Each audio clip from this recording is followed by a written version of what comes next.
Kalau kita berpikir, jangan menghitung-hitung. Kalau masih menghitung-hitung, zikir itu akan berzikir nampaknya. Melainkan kita itu berzikir sampai keluh. Maksud keluh itu, man arafallahu kala lisanu.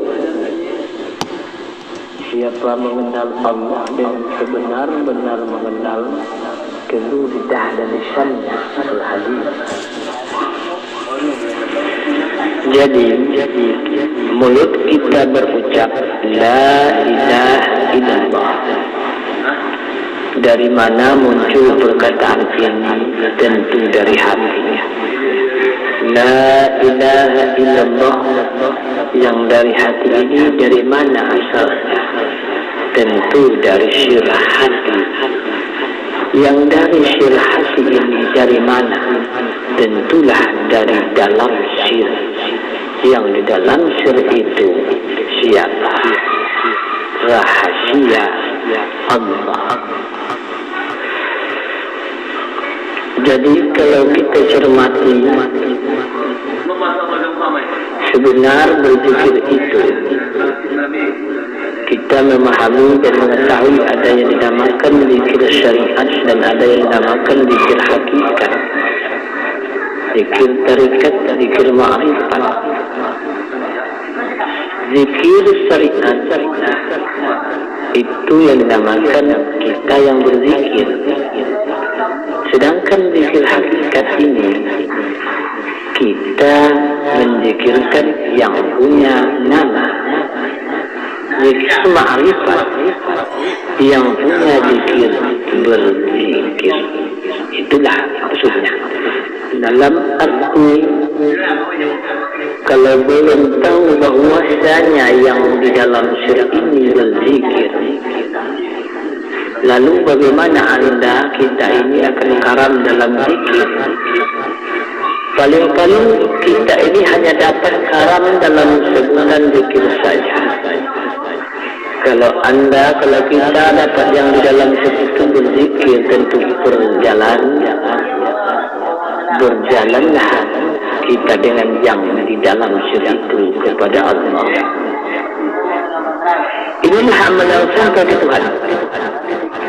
Jadi di sinilah kita harus pahami, tidak akan mudah untuk karam di dalam syir kalau kita tidak mendapati yang di dalam syir itu berzikir. Intinya kita berzikir sudah dengar, sudah ada menuntut kita berzikir.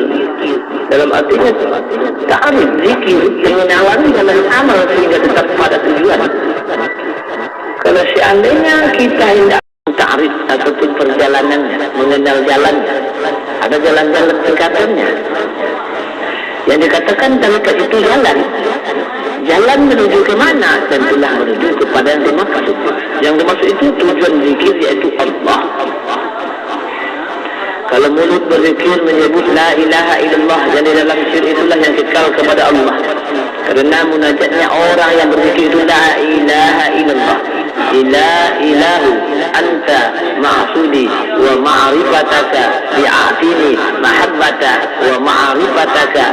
Tidak ada yang maksud, hanya engkau ya Allah yang kumaksud. Dalam artinya disinilah kalau sudah Allah yang kita maksud, itu apa terpengaruh dengan yang terpandang-pandang dalam zikir?